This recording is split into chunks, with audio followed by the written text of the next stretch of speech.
तृणमूल कांग्रेस की सरकार तो पूरी निर्लज्जता के साथ अपराधियों को संरक्षण और पोषण देने में तो लगी हुई है, परंतु इंडी गठबंधन का किरदार भी साफ हो गया। मैं देश की जनता के सामने यह बात रखना चाहता हूं कि आज तृणमूल कांग्रेस सरकार का वकील कौन है? श्री कपिल सिब्बल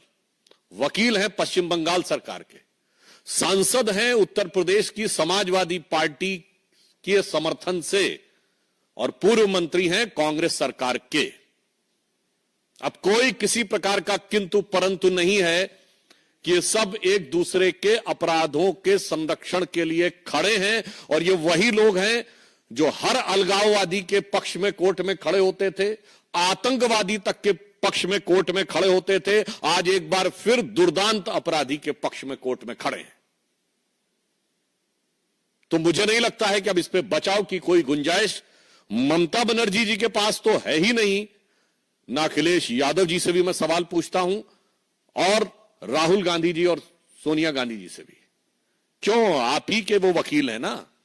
तो आज जाके उसका बचाव कर रहे हैं। इससे बहुत साफ है कि इनके मन में किस प्रकार की संवेदनहीनता है। दूसरा पक्ष, सबूतों को नष्ट करने के बहुत गंभीर विषय आए। न्यायालय ने इस विषय के ऊपर बहुत सारे सवाल खड़े किए हैं, परंतु दो विषय आज न्यायालय ने जिस प्रकार केंद्रीय सुरक्षा बलों को उस कॉलेज की सुरक्षा देने का निर्णय लिया है, इससे बहुत साफ हो जाता है कि पश्चिम बंगाल की सरकार और कोलकाता पुलिस की जो नैतिक आधार था वो स्वतः ध्वस्त हो गया। दूसरा जो एक नया पक्ष प्रकाश में आया है कि पीड़िता अपनी डायरी लिखती थी और वो अपने पिताजी से उसको साझा करती थी, और उसके बहुत से पन्ने और उस दिन के पन्ने गायब हैं। सबूतों की तो ऐसी श्रृंखला है कि उस विषय के ऊपर क्या बोला जाए ये कहने में, आपने देखा कि प्रिंसिपल का ट्रांसफर हो, उसको दूसरे का कॉलेज में बहाली हो, 40 से अधिक डॉक्टरों का आनन फानन में ट्रांसफर, पीड़िता के शव को सौंपने के कई घंटे बाद एफआईआर, समय से पहले उसे जला देना, डायरेक्टर से पूछताछ न करना, और उससे अधिक गंभीर बात, जो प्रश्न पूछ रहा है उसके ऊपर कार्रवाई हो रही है। मैं एक नैतिक सवाल भी पूछना चाहता हूं कि सोशल मीडिया या वक्तव्य में यदि कोई भी व्यक्ति बयान दे देगा, सर्वोच्च न्यायालय ने इसका भी संज्ञान लिया है, तो जिस प्रकार से कार्रवाई आवश्यकता थी कि कठोर कार्रवाई यह सरकार करती उन लोगों के विरुद्ध जिन्होंने यह कार्य किया था, उल्टे कार्रवाई उन पे हो रही है जो कि इंसाफ की मांग उठा रहे हैं। चाहे 23 वर्षीय पॉलिटेक्निक की छात्रा सागनिका लाहा ने इस घटना को लेकर सरकार पे हमला किया तो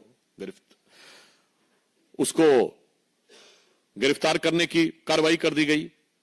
भवानीपुर में एक छात्रा ने यह विषय को उठाया तो पश्चिम बंगाल सरकार ने उसे गिरफ्तार कर लिया, 18 वर्षीय छात्रा कीर्ति शर्मा को। पीड़िता के माता पिता ने भी बयान दिया, और तो और तृणमूल कांग्रेस के शांतनु सेन ने कॉलेज के खिलाफ बोला तो ऐसी जानकारी आई कि उन्हें प्रवक्ता पद से हटा दिया गया, और तो और स्वयं उनके सांसद सुखेंदु शेखर ने जब यह प्रश्न उठाया तो उनसे पुलिस जवाब तलब करने लगी। हमारे सांसद से कर रही है, वो तो उनकी प्रवृत्ति हमेशा से पता है, पर आप सोचिए कि अपने सांसद और अपने नेताओं पे भी कार्रवाई कर रही है। ये एक बहुत बड़ा सवाल उठता है। ये दर्शाता है, मैं देश के लोगों से कहना चाहता हूं कि इस बात को सोचिए कि इन पे तो कार्रवाई कर रही है, और उससे अधिक दुखद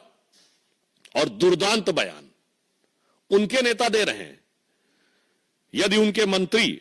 उदयन गुहा ये बोलते हैं कि ममता जी की तरफ जो उंगली उठेगी तो वो उंगली तोड़ दी जाएगी, तो कोई ऐसा बयान देता है कि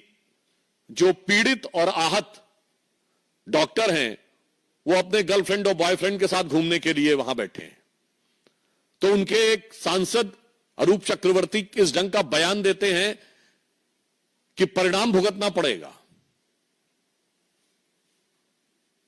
मैं देश के लोगों से पीड़ा और गंभीरता के साथ अपनी पार्टी की तरफ से कहना चाहता हूं कि आप सोचिए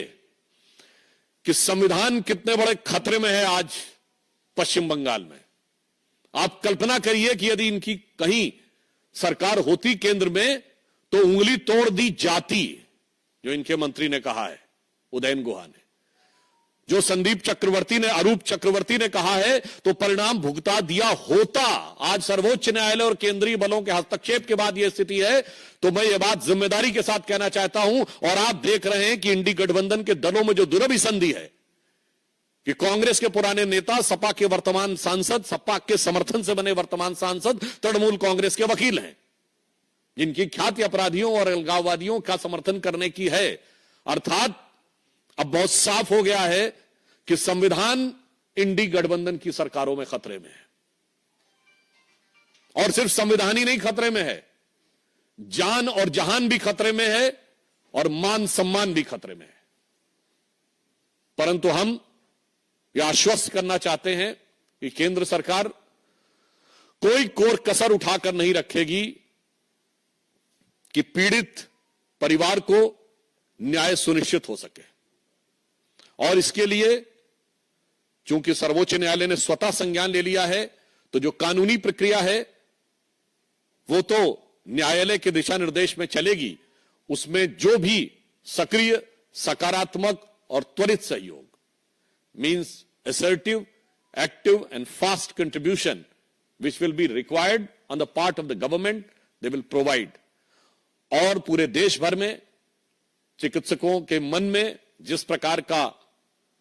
आक्रोश और वेदना है, हम उसके साथ हैं। और फिर